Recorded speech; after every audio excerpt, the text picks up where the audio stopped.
This is the Abdomen Pelvis CT case study created by Brianna Kidney, Marty Lair, and Hannah Polonsky. Integrative review of literature was used for this case study. This study dives into a scenario that involves a patient who has arrived to the hospital complaining of abdominal pain. This presentation will discuss the physical exam findings as well as the lab work findings associated with this particular patient. All of the possible differential diagnoses will be discussed before looking at the CT slices and the radiologist's interpretation of those slices. The condition that caused the issue will also be discussed at length, as well as the treatment associated with it.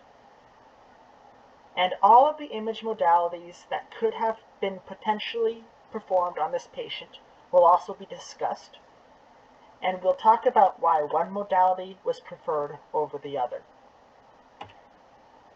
The patient is a 32-year-old male who has no significant past medical history that was presented to the emergency department with abdominal pain.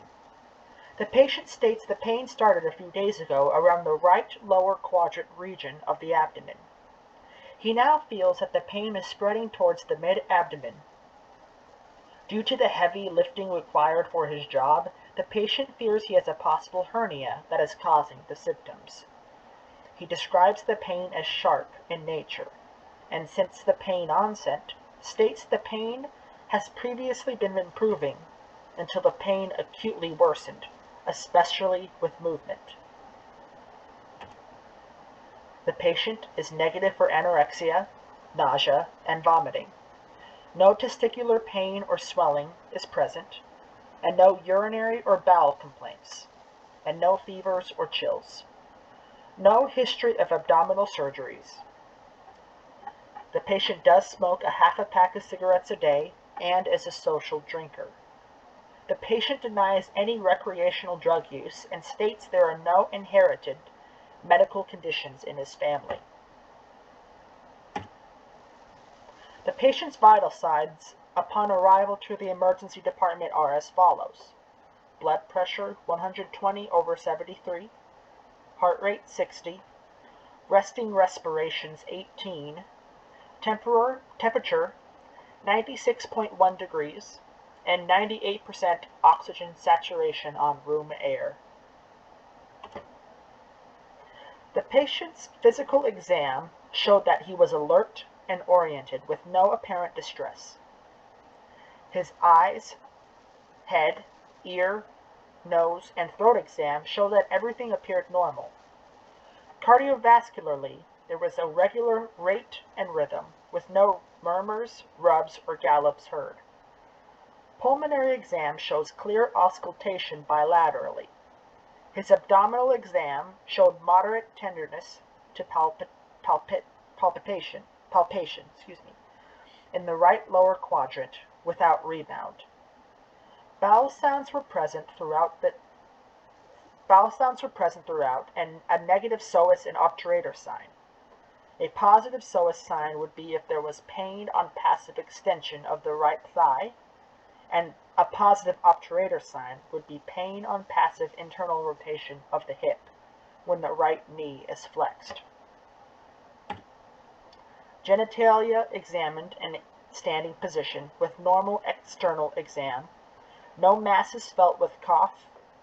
Intact cremasteric reflex, which is a reflex that occurs when the medial thigh muscle is stimulated and the ipsilateral contraction of the cremasteric muscle is seen, which is the muscle that brings the testicle closer to the external inguinal ring. No cerebral vascular tenderness.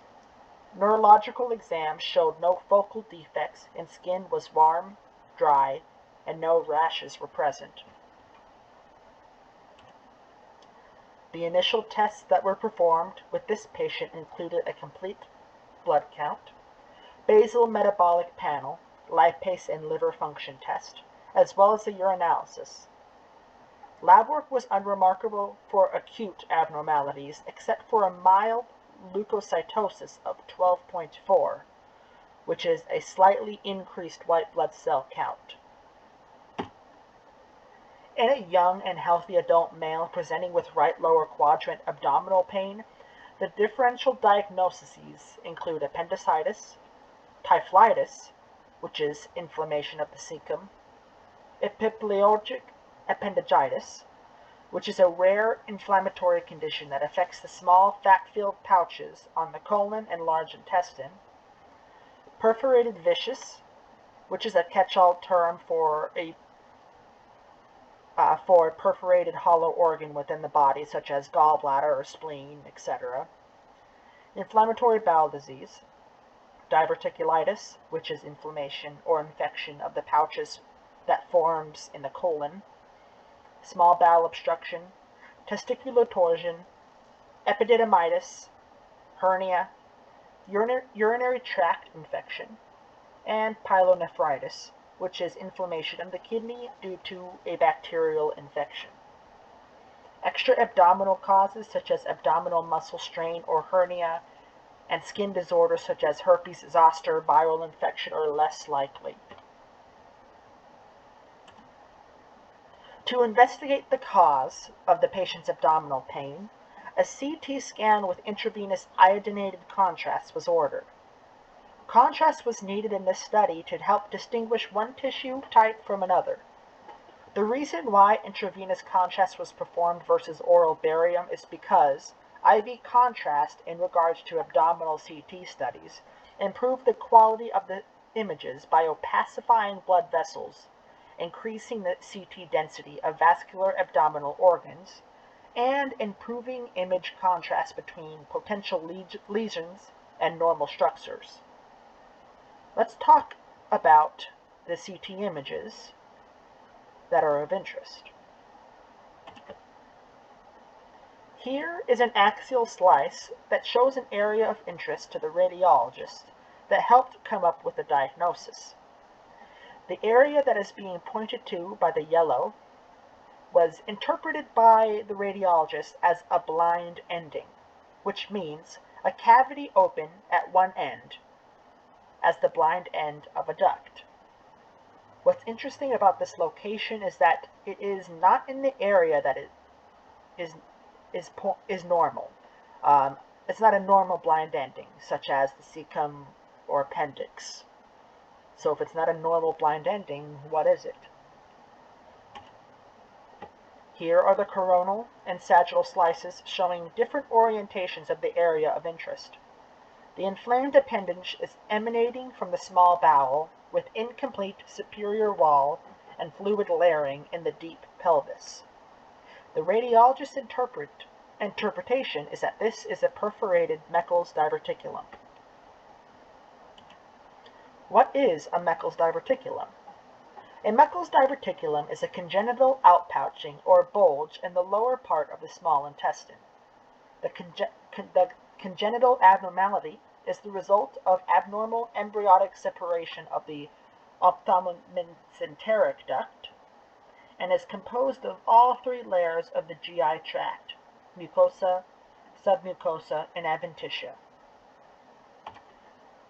Meckel's diverticulum tends to follow the rules of twos, which is, occurs in 2% of the population, located within 2 feet of the ileocecal valve, 2 centimeters in length, 2 times as likely to be symptomatic in young boys as compared to young girls, and symptoms often present before the age of 2 years old. Meckel's diverticulum is usually asymptomatic and may never be identified until autopsy reports, but a Meckel's diverticulum can lead to serious complications, most notably hemorrhage, obstruction, infection, or in this case, perforation. Evaluation of a patient with suspected complications from Meckel's diverticulum includes a few options. Lab testing is largely unremarkable, but a hemoglobin and hematocrit should be checked as a mild to moderate anemia may develop if there is bleeding. If there is significant bleeding, blood transfusions may be necessary. Electrolyte levels and kidney function testing tend not to be helpful for diagnosis, but they can help guide treatment options.